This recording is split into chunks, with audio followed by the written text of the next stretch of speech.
Dans cette émission, parlez de chez vous. La maison de vacances de Toulouse-Lautrec. Le domaine envié par un roi de France. Savoir dire. Dire où vous habitez. J'habite un appartement. J'habite un appartement. J'habite chez mes parents. Une maison. J'habite chez mes parents qui habitent dans une maison.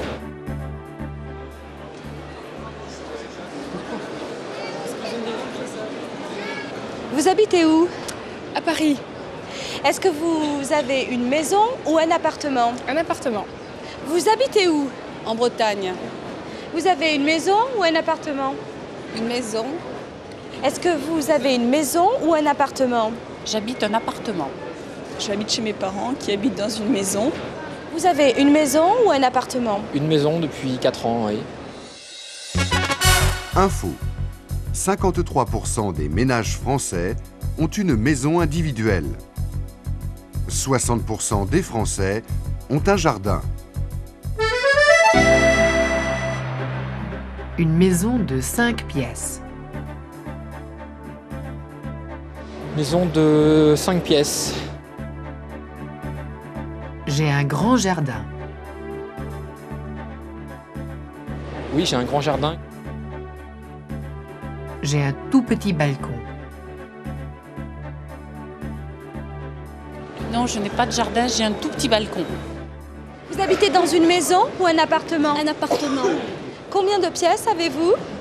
Deux pièces. Un séjour et une chambre. Est-ce que vous avez un jardin? Non, un petit balcon. Est-ce que vous avez un jardin? Non, je n'ai pas de jardin, j'ai un tout petit balcon. Combien de pièces avez-vous? J'ai 2 pièces plus une cuisine. Combien de pièces avez-vous? Maison de 5 pièces. 4 chambres, j'ai 2 enfants. Est-ce que vous avez un jardin? Oui, j'ai un grand jardin qui fait 1500 m² en bordure de forêt. Est-ce que vous avez un jardin? Non. Dans un appartement, c'est difficile. Rencontre. Le domaine envié par un roi de France.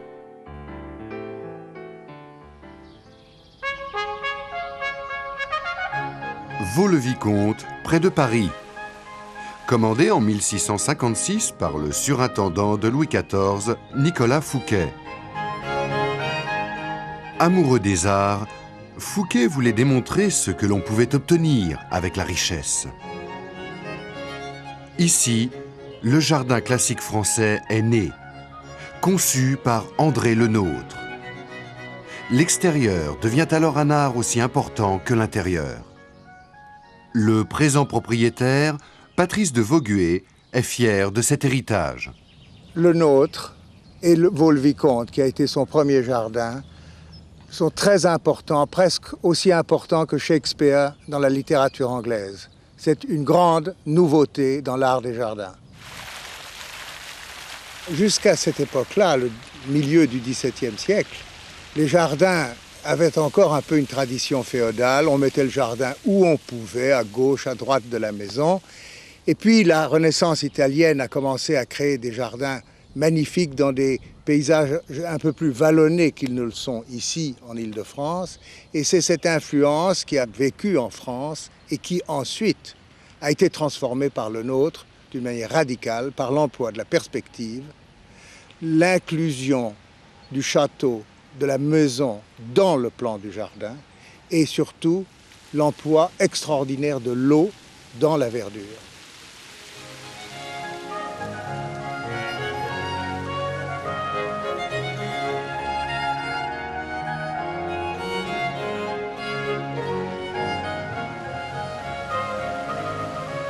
Aujourd'hui, nous aimons un arbre qui laisse ses branches pousser comme il veut. Eux aimaient mieux les tailler et faire ces grands murs rideaux en charmille ou des charmes plus petits, de tailler le buis.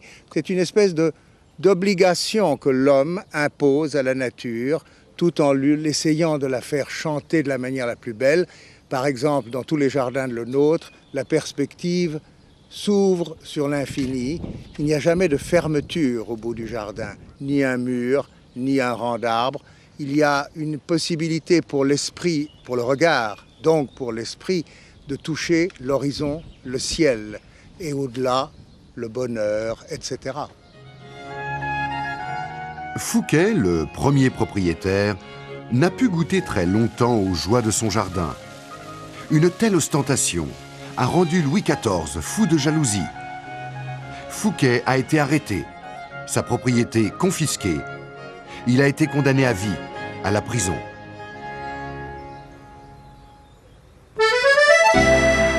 Savoir dire. Décrire où vous habitez. Une entrée.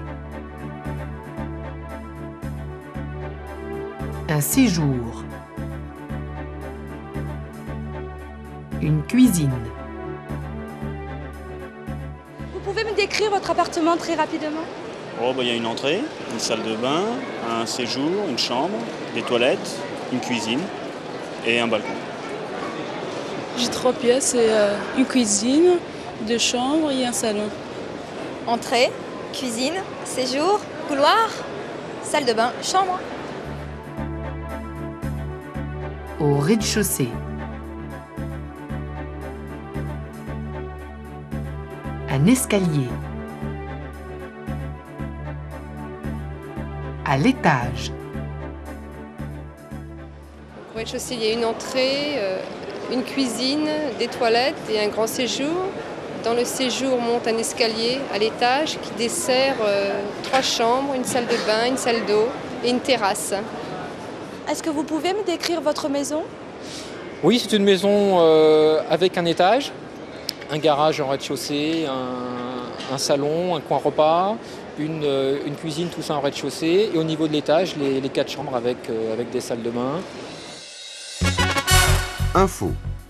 Le logement moyen français comprend 4 pièces, plus salle de bain. 3,2 millions de Français habitent dans un HLM. Savoir entendre. À vous de trouver la réponse. Combien de chambres y a-t-il dans cette maquette?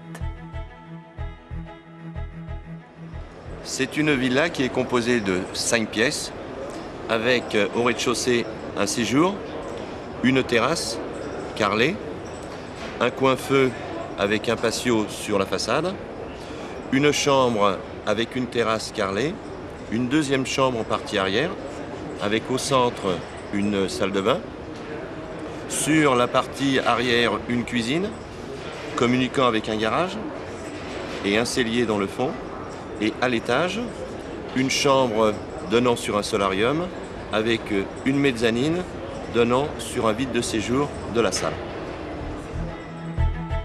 Compris. Il y a 3 chambres dans la maquette. Rencontre. La maison de vacances de Toulouse-Lautrec.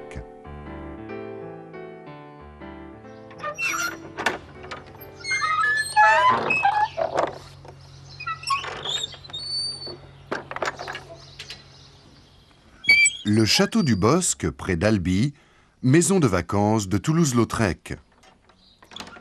Et habité aujourd'hui par la petite-nièce du peintre lui-même, Madame Tapier de Céléran.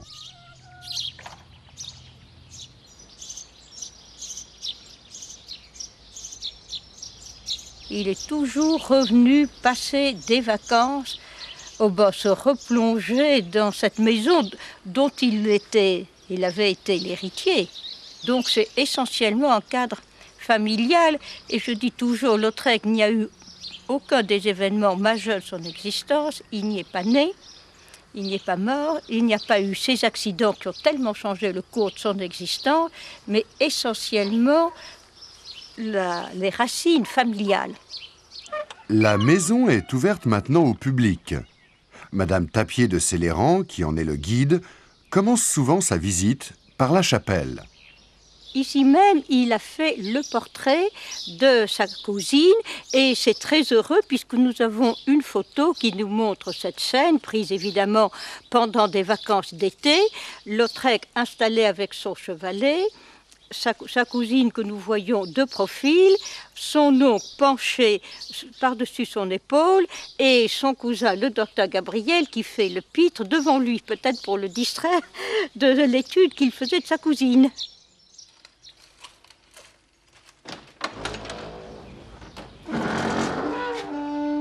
Donc ici, nous sommes dans l'orangerie qui servait de salon d'été et Lautrec ne pouvait pas s'empêcher de crayonner. Aussi, il a utilisé les embrasures des porte-fenêtres pour représenter une scène de siècle très typique, le poète Verlaine, un de ses cousins que nous retrouvons d'ailleurs de l'autre côté, ainsi que des chevaux. Toujours le leitmotiv des dessins que Lautrec a tellement aimé dessiner, et ainsi que sa nourrice, la vieille Adeline, la petite souris. Alors donc ici, nous nous trouvons dans ce grand salon, cadre familial de Lautrec, où le soir, il retrouvait toute la famille, les chasseurs qui étaient bien contents de dessiner les principaux épisodes de leur chasse, et le petit Lautrec s'allongeait sur le tapis et imitait son père et ses oncles. Et quand on voulait l'emmener au lit à une heure qui était raisonnable pour un jeune enfant, il fallait lui enlever ses crayons et il s'approchait de la cheminée, cherchait des charbons de bois pour continuer à crayonner.